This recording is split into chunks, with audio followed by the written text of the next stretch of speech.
The bulk of my work is done in an office until we get called out.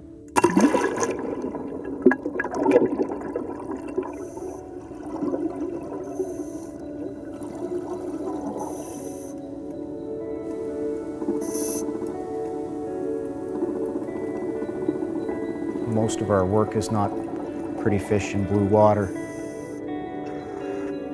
When someone goes missing, it could be in the middle of winter, through the ice, fast currents in rivers, rough ocean water. We're working around bodily fluids, vehicles, biohazards. Water can be the color of tea or chocolate milk.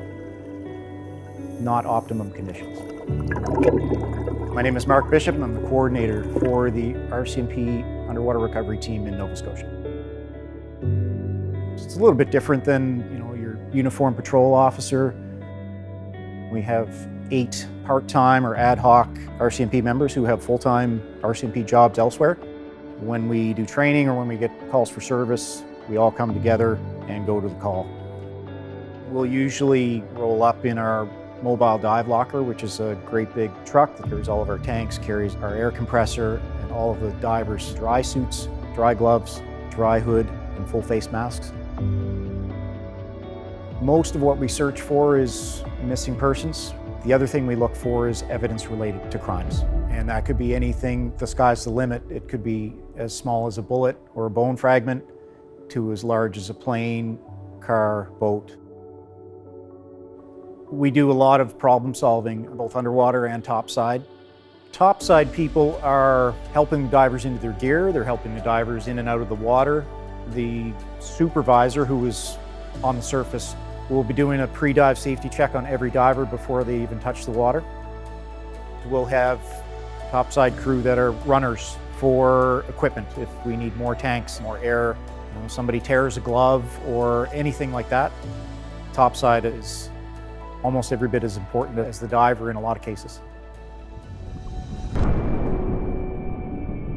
I like working underwater, and I like the challenges that come with our work.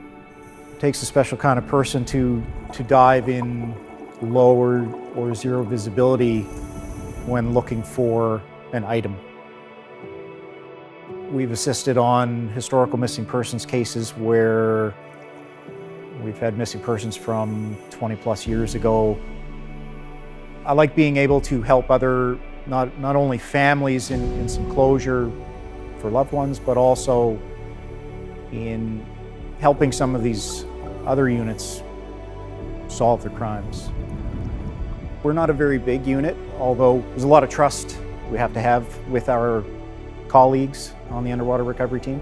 When you're a diver underwater, and you put a lot of trust in those that are helping you topside, and to know that if something goes sideways underwater, that the people that are on the surface or your standby diver is there to help you.